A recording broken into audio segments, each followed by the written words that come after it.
I'm Daryl Jones, Director of Research at Hedgeye, and we're here with the first installment of Hedgeye on the election, which is going to be at least a weekly segment we're going to do that's going to talk about the presidential election and kind of the key events that have been happening, key polls, momentum that people have.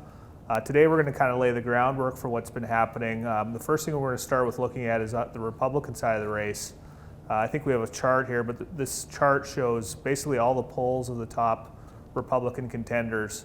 And anybody that's watched any recent debates, you know really what the story here is. It's a cast of thousands, or at least 15 anyway, 15 top contenders. In a scenario like this, where in the last debate there are 10 people on the stage, no surprise, the loudest voice gets all the attention. And right now what's happening on the Republican side is Donald Trump's leading the race.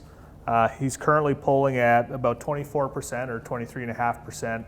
And that I think does have a lot of at least Republican long-term operatives a little shaken. But the reality is, what's happening here is it's really a vote against the establishment collectively. We don't think Trump's going to win, which we'll get into. But if you look at the top three folks on the Republican side that are polling at the top, it's Ben Carson, Carly Fiorina, and Trump. Collectively, the three of those have over 50% of the poll of everybody that's been polled. So they're 50% of the voters want the non-establishment candidates to win. The flip side of that is the top three establishment candidates, who right now are Bush, Cruz, and Senator Rubio from Florida. Those three are polling collectively about 27% or 26%, and in some polls even less. So you have the non-establishment at 50%. The establishment three at less than half of that, or about half of that. So that's really kind of the dynamic of what's happening in the race right now on the Republican side. Flipping over to the Democratic side, again, not a whole lot of surprise here. It's been the Hillary Clinton story for probably a year or two anyway. Well, just flipping to the chart there, you can actually see the dynamic that's been happening most recently, though. Hillary has gone from effectively dominating the race, being a shoe-in, to really losing a lot of ground.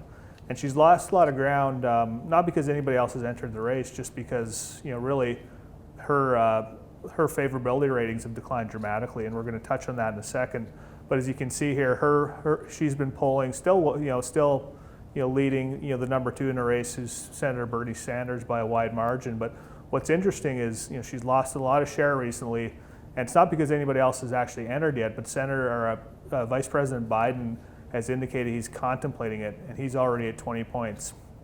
We've also heard through some of our contacts that former Senator Kerry and now Secretary of State Kerry has at least been contemplating entering the race as well. And the rationale there is that people are starting to realize that Hillary Clinton, despite all of her financial backing, may not be able to take it, just because, and if we go to the next chart, you can kind of see her favorability ratings. Her favorability ratings are as bad as they've been since she was First Lady. So literally, these are the worst readings she's had in decades.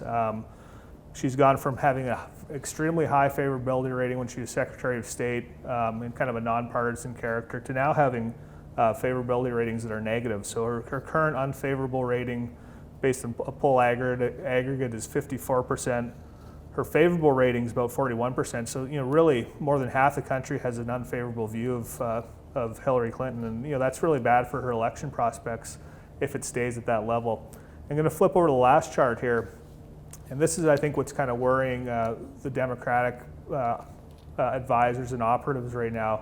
It's that Hillary has gone from literally dominating the Democratic side in head-to-head matchups to now actually falling behind in a number of key matchups. And actually, Ben Carson has been beating her consistently in polls and head-to-head matchups. Granted, it's by a small margin, typically within the margin of error, but I think this is really changing the dynamics of the race. What you see on the Republican side, just to kind of summarize, is that the non-establishment voters are really taking it.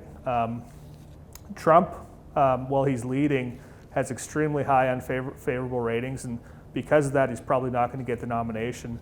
And on the Democratic side, while Hillary's still doing very well, she's lost a ton of ground. Just the rumor of somebody else entering the race has impacted her a lot. And her unfavorable ratings are really leading to sort of negative comparisons or head-to-heads versus top Republican candidates. And I think that's going to worry the Democrats. And I think that's sort of our synopsis for now. And again, we're going to be back every week with an update on our view of the election. Thanks for tuning in.